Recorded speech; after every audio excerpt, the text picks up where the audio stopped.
Hi friends, I'm Srini Erwali and you're watching Srini Unplugged. Please do like this video, share and subscribe, and don't forget to press that bell icon. Friends, I wish you all a very happy Krishnastami. May Lord Krishna bless all of you with good health, wealth, prosperity and peace of mind. You know why? Krishnam Vande Jagat Gurum. You put your trust and faith in Lord Krishna and He'll repay the faith at some point of time in your life. Alright? So friends, with that said, I just wanted to let you know all that G20 is around the corner.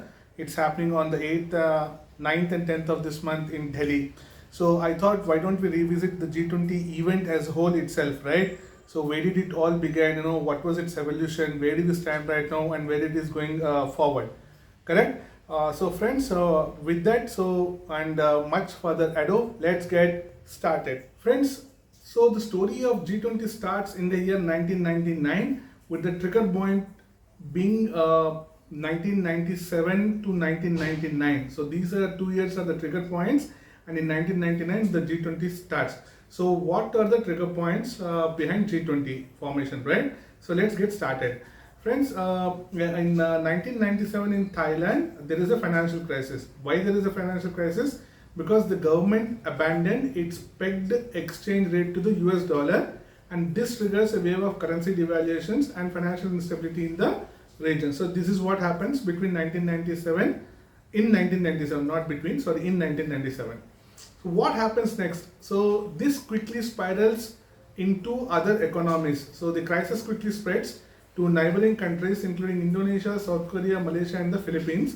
And these countries also experience currency devaluations and severe economic downturns. And friends, here is a caveat for all of you. During this 1999 crisis, it is said that George Soros actually manipulated a lot of these economies and financial institutions and made a hell lot of money out of it. So, and that's what he did. And that money, where it is going, right? The Open Society Foundation. So let's not get into that part of it. But what I'm trying to say is that our grandpa George Soros had a big role to play in this, financial crisis of 1999 in some way or the other. May not be directly, but indirectly. So that has happened between 1997 and 1999. So what does this lead to? When these devaluations happen, the financial instability happens. So what happens within these specific countries?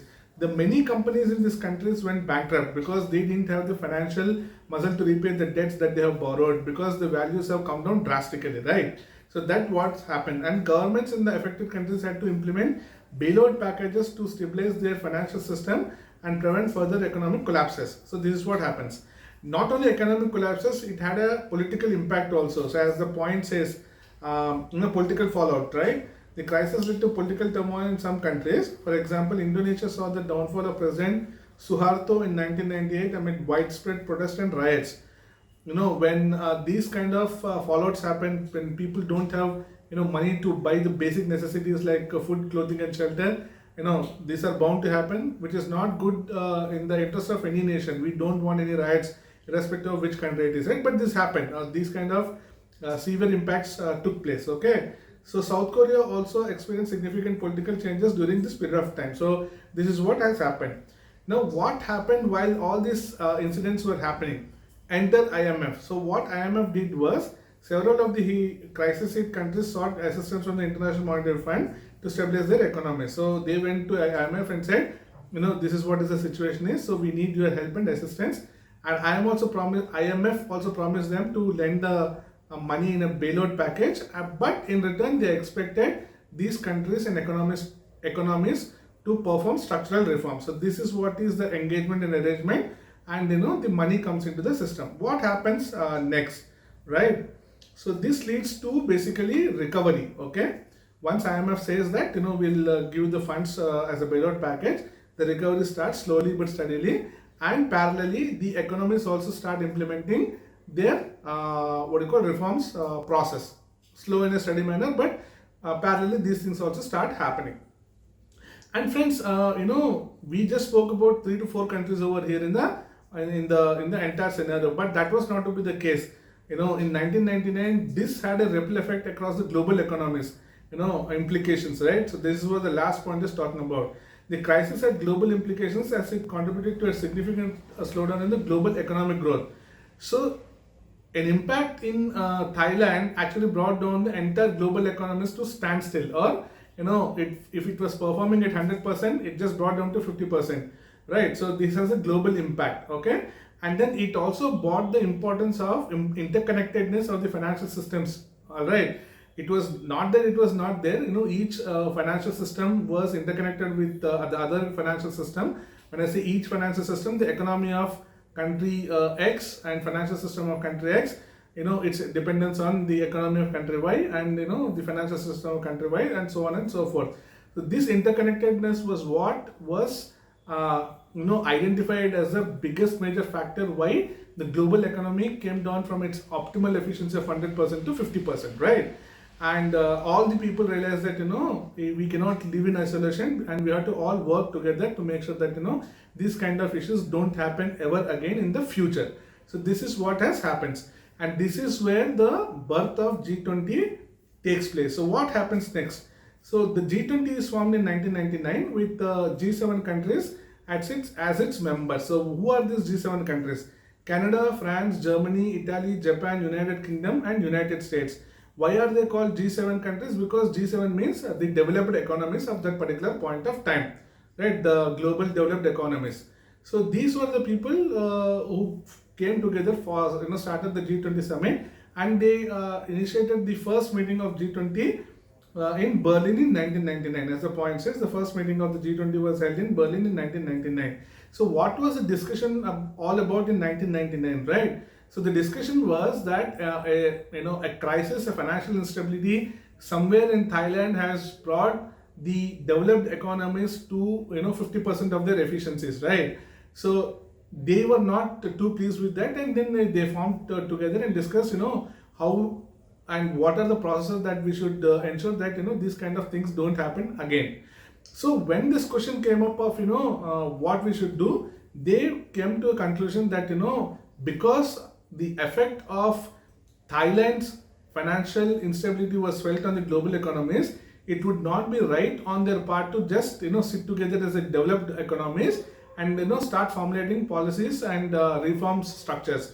So they said inclusivity is a need of the hour, and then what they do is that they invite other member countries also who play a significant role in their financial and economic systems. So who are the countries that came after the 1999 meeting? Argentina, Australia, Brazil, China, India, Indonesia, Mexico, Russia, Saudi Arabia, South Africa, Turkey, and two more countries basically, European Union and North Korea, Kim Yoon Jong, right? So these two countries also become part of the G20 forum, okay? So this is what happens. Now, once the G20 takes birth, what do they do? Okay, so in 1999, the G20 had 3 working groups. So the initial idea was that because they were focused on financial stability and economic stability of the global nations, they said let's have a working group where we will discuss finance and economics. Okay, so in this, what happened was finance ministers and central bank governors. So this working group is responsible for discussing global financial and economic issues. So this was one group that was formed in 1999. The second group was Sherpas. The idea of Sherpas was that for these above people, the governors and the finance ministers of these economies to discuss issues, they needed Sherpas who would basically work with various authorities and basically collect the data and set the agendas for discussions for each consistent year that the event is going to take place in the near future. So that was the role of the Sherpas. And finance deputies. So if the finance ministers of a specific economy were not available, their deputies were sent in to discuss the issues. Like that's what they said. The working group is responsible for providing technical support to the finance ministers and central bank governors. Just the deputy levels, right? One step below the governors of Reserve Bank of India kind of stuff, and one step below the finance ministers. So this is the core working group of 1999, the initial setup. Now, 9 years after that, they realized that it's just not about financial working group. We should also do something more beyond. Okay, so what happens in 2008 is Friends, the 2000 is the same year where the Lehman Brothers and second global financial crisis happened. But anyway, so we'll discuss that later. In 2008, the G20 added two new working groups. Uh, that's basically development working group, in which the working group is responsible for discussing issues related to development such as poverty, inequality, and climate change. And the second group was labor. The working group is responsible for discussing issues related to labor such as employment, social protection, and decent work. So this was the group which was started in 2008. Okay, 2 years down the line in 2010, the G20 added two more working groups, agriculture and energy. And as you can read, agriculture basically to look at food security and sustainable development, and energy to work on energy such as climate change and energy security. So food and energy security were the two primary objectives behind starting these two working groups. In 2014, the G20 added one more working group called the infrastructure. So basically, infrastructure such as investment and financing. So how do we address all these things? Now, what happens next is the G20 has also established a number of other working groups, and on an ad hoc basis, right, to address public specific issues. The typical example being COVID-19 pandemic, so which happened in 2020. So since the G20 felt that it's a global pandemic, it's a global issue where the majority of citizens across the globe are suffering because of the pandemic, they created an ad hoc group, okay, to address the pandemic challenges and try to help the various economies, governments, and more importantly the specific citizens of these countries, right? So this is what has happened so far, friends. So one more thing is that as you are all aware that 2023 presidency is with India, and by the end of this year, somewhere in the December, the baton will be passed on to Brazil. So Brazil will take over from India, the G20 presidency bloc, right?